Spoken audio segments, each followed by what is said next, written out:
तो कहानी की शुरुआत होती है प्लैनेट से, जिसके बारे में बताया जाता है कि उस पर सबसे मशहूर ग्रेस्कुल नाम का एक कैसल है और इसी कैसल के अंदर एक ऐसा ताकतवर वेपन छुपा है जो इस पूरी दुनिया को बुरे वक्त में बचा सकता है। और इस वेपन का नाम है सॉर्ड ऑफ पावर, जिसकी निगरानी यहाँ पर एक जादूगरनी करती है। ये सब बताने के बाद कहानी में एंट्री होती है हमारे प्रिंस एडम की। प्रिंस होने के बावजूद एडम को फाइटिंग से बहुत ज्यादा नफरत है और वो पूरा टाइम सिर्फ अपने छोटे से शेर के साथ खेलना पसंद करता है। लेकिन उसकी मॉम जबरदस्ती उसे ट्रेनिंग के लिए भेज देती हैं। यहाँ पर सभी लोगों को ट्रेनिंग टंडन करवाते हैं, जो कि यहाँ के जर्नल भी हैं और साथ ही साथ टीला के डैड भी हैं। और टीला है एडम की बेस्ट फ्रेंड। एडम से ऑपोजिट उसे लड़ाई बहुत ज़्यादा पसंद है और वो हमेशा फर्स्ट आती है। ऐसे ही जब एडम और टीला प्रैक्टिस कर रहे होते हैं तो टीला उसे हरा देती है और ये देखकर किंग को गुस्सा आ जाता है। अब किंग खुद मैदान में आते हैं और कुछ ही वार में एडम को गिरा देते हैं और ये देखकर उन्हें समझ आ जाता है कि उनका बेटा बिल्कुल भी बहादुर नहीं और उन्हें बहुत ज़्यादा गुस्सा आता है। वो एडम से कहते हैं कि जो लोग बहादुर नहीं होते इस दुनिया में उनकी कोई जगह नहीं है। एडम उदास हो जाता है और टीला उसे संभालने लगते हैं और इस सब के दौरान हम देखते हैं कि अचानक आसमान में बड़े बड़े शिप्स आ जाते हैं और उनके इस कासल पर हमला शुरू हो जाता है। ये हमला करवाने वाला स्केलेटर था जो इस कैसल पर हमला कर यहाँ पर कब्जा करना चाहता था और साथ ही साथ सॉर्ड ऑफ पावर भी लेना चाहता था। अब महल के सभी जनरल्स लड़ने के लिए आगे आ जाते हैं और दुश्मनों पर टूट पड़ते हैं। हमें पता चलता है कि यहाँ के लोगों में कुछ स्पेशल पावर्स हैं। कोई अपनी गर्दन लंबी कर सकता है और कोई अपनी बॉडी को रोबोट बॉडी में बदल सकता है, तो कोई अपने हाथ पांव लंबे कर सकता है। अपने इन्हीं पावर्स का यूज करते हुए ये लोग दुश्मनों को अच्छी टक्कर देते हैं, पर फिर भी दुश्मनों के ज्यादा होने की वजह से कमजोर पड़ जाते हैं। स्केलेटर महल के अंदर घुस जाता है और किंग और क्वीन के पास पहुंच जाता है। किंग अपने आप को बचाने के लिए यहाँ पर लड़ने लग जाते हैं, पर अकेले किंग भी कितने ही लोगों से लड़ पाते, आखिर उन्हें हार माननी पड़ती है। स्केलेटर किंग और क्वीन को बंदी बना लेता है और किंग का ताज उतार कर खुद पहन लेता है। इस दौरान सॉर्ड से यानी वो जादूगरनी जो सॉर्ड ऑफ पावर की हिफाजत कर रही थी, वो एडम को सॉर्ड ऑफ पावर देकर यहाँ एक बड़ा सा अर्थ का पोर्टल खोल देती है और उसे अर्थ पर भेज देती है ताकि वो उस सॉर्ड की यानी उस तलवार की हिफाजत कर सके। लेकिन जादू से एक दूसरे प्लैनेट पर आते आते एडम जो कि एक बच्चा है उससे वो सॉर्ड संभाली नहीं जाती और गिर जाती है एक तालाब में। और फिर बस यहाँ से सीन कट होकर 15 साल बाद का सीन दिखाया जाता है। एडम अब बड़ा हो चुका है। अब वो एक बोरिंग सी कंपनी में जॉब करता है और सबको अपनी अटर्निया सिटी की कहानियां सुनाता फिरता है जिस पर कोई यकीन नहीं करता। उसका बेस्ट फ्रेंड उसे अक्सर कहता है कि प्लीज तुम अटर्निया की कहानियां सुनाना बंद क्यों नहीं कर देते, लेकिन एडम उसकी एक नहीं सुनता क्योंकि वो तो अभी भी अपनी असलियत जानता है और अपनी असली तलवार ढूंढने के जुनून में है। एक दिन एडम को किसी अननोन नंबर से टेक्स्ट आता है जिसमें बताया गया था कि उसे तलवार मिल गई है। एडम भागता हुआ उस एड्रेस पर पहुंचा तो पता चला कि वो एक कॉमिक बुक स्टोर था और यहाँ पर उसकी जादुई तलवार भी थी, जिसे देखकर वो खुशी से पागल होने वाला हो गया। लेकिन मसला अब ये था कि वो तलवार अब एक स्टैचू का हिस्सा बन चुकी थी।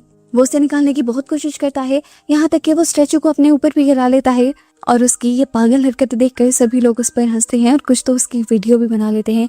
पर उसे इन सारी चीजों से कोई फर्क नहीं पड़ता। वो यहाँ पर बहुत सारे मैजिक वर्ड्स भी बोलता है जो उसे उस जादूगरनी ने सिखाए थे, पर ये वर्ड्स भी अभी कोई काम नहीं करते। और आखिर होता ये है कि पुलिस एडम को तलवार चोरी करने के इल्जाम में पकड़ लेती है।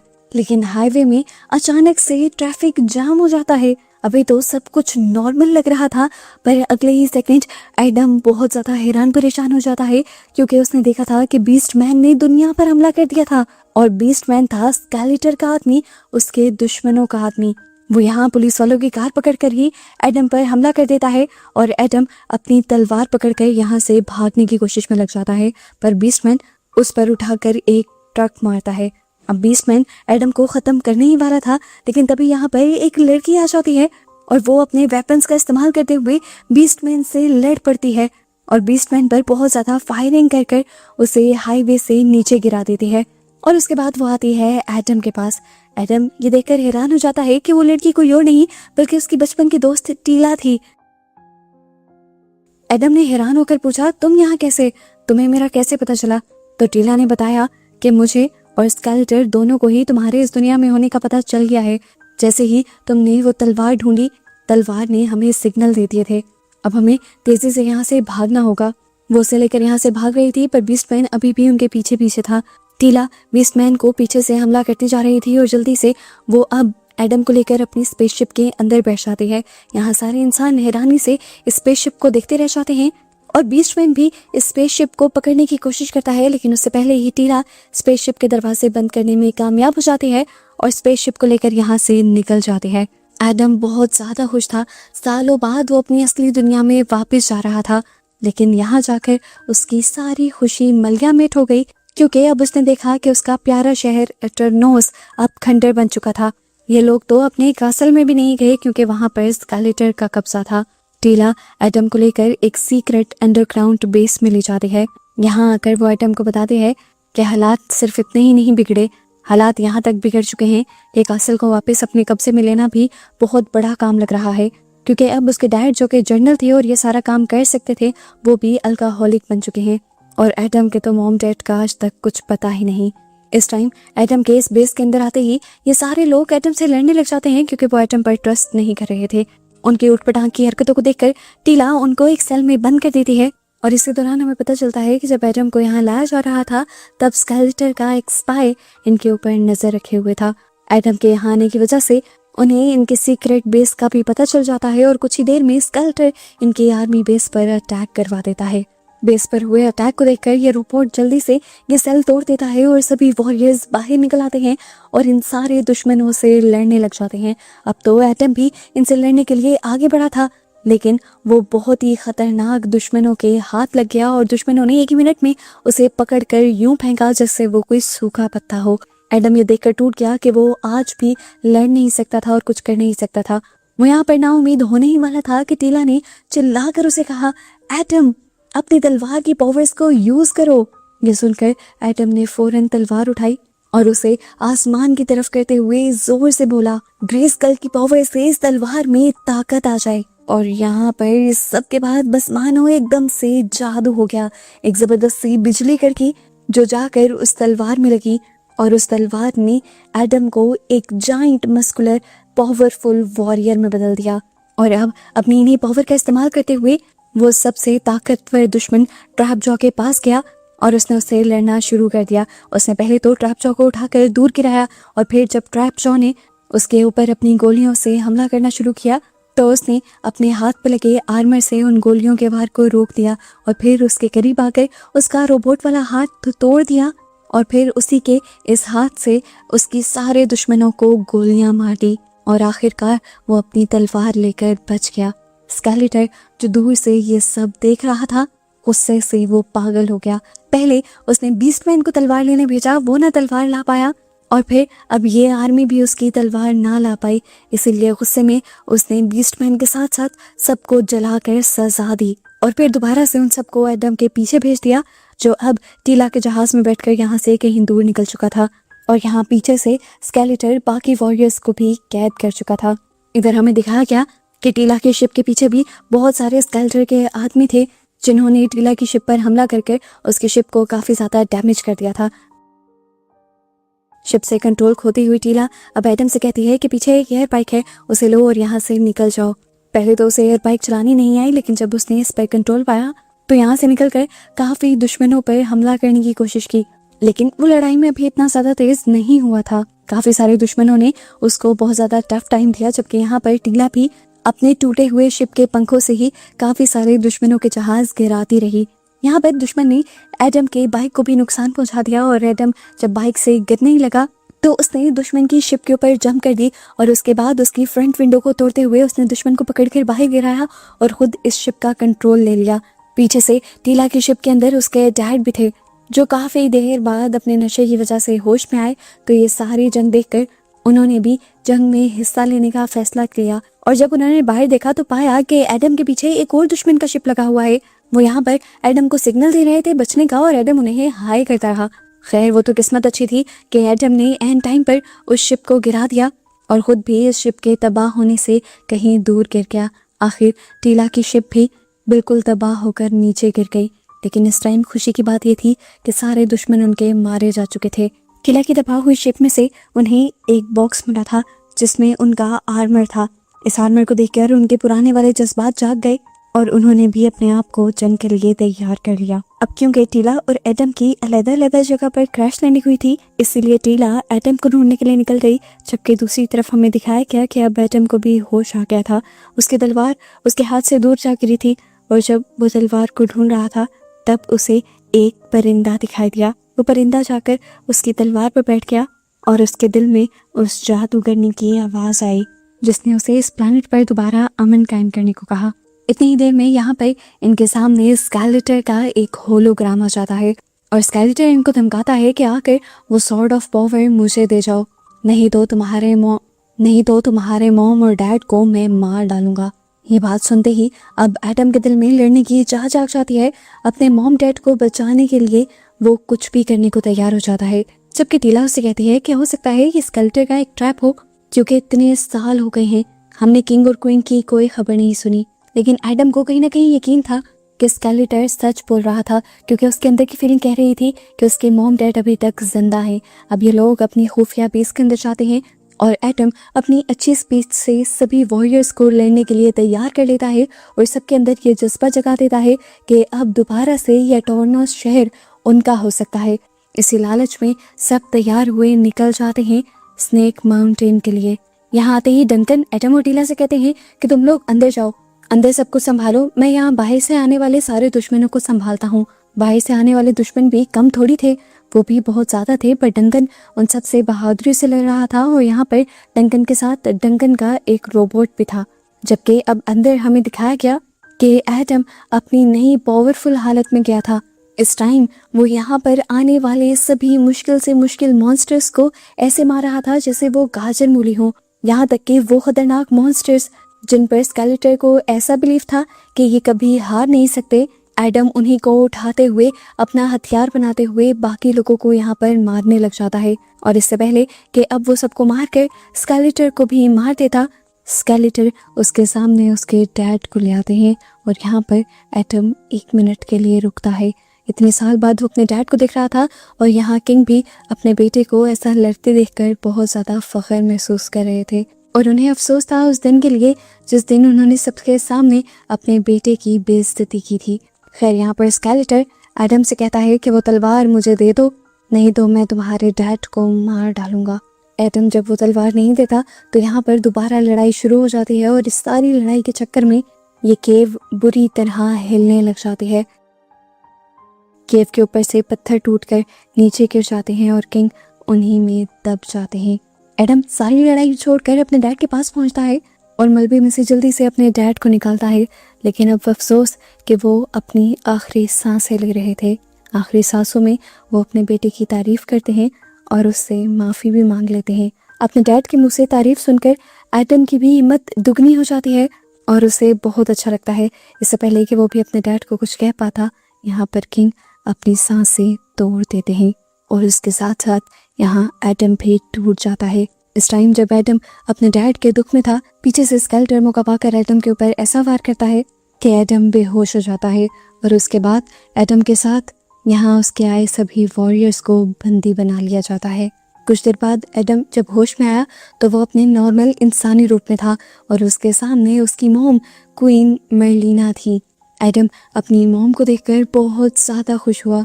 दूसरी तरफ देखने को मिला कि अब तक स्केलेटर उस तलवार को हासिल करने में कामयाब हो चुका था, चाहे धोखे से ही सही।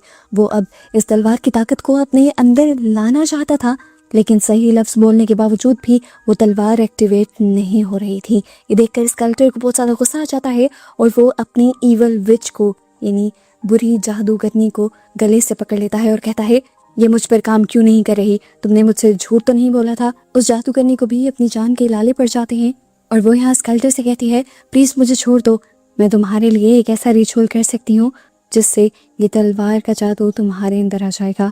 यहाँ स्केलेटर उसे छोड़ देता है, जबकि दूसरी तरफ हमें दिखाया जाता है कि एडम और उसके टीचर डंकन एक साथ बैठे हुए थे। डंकन हमेशा उसे कभी हार ना मानने को कहते थे। अभी भी एडम को उनकी वही बातें याद आती हैं और वो उठकर यहाँ सभी लोगों के अंदर हिम्मत जोड़ देता है कि वो अब और खामोश नहीं रहेंगे। वो स्केलेटर की कैद से निकलेंगे और स्केलेटर पर हमला करेंगे। वो अपने महल को भी बचा लेंगे, अपनी तलवार को भी और अपने शहर को भी। यहाँ पर रोबोट अब जल्दी से अपनी बहुत सारी गोलियां चलाते हुए ये सारा जेल तोड़ लेता है और ये सब लोग आज़ाद हो जाते हैं।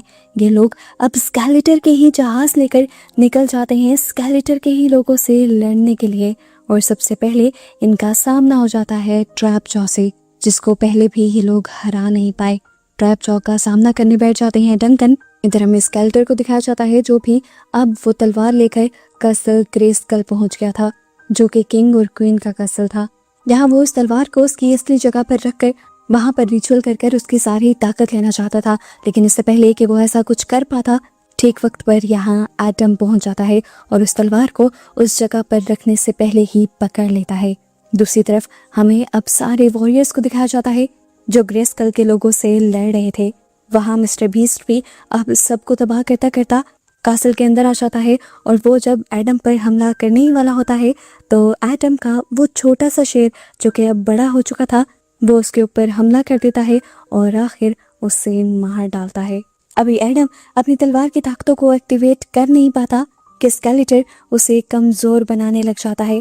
दूसरी तरफ टीला स्केलेटर की जादूगरनी से लड़ती है और लड़ते हुए जादूगरनी कई मर्तबा उसे फ्रीज करने की कोशिश करती है, पर टीला अपने दिमाग की ताकत से कई मर्तबा अपने आप को आज़ाद करवा लेते हैं। यहाँ उस तलवार की ताकतों को हासिल करने के लिए स्केलेटर कई मर्तबा अपने जादुई वेपन से उसके ऊपर हमला करता रहता है और आखिर यह होता है कि वो तलवार टूट जाती है।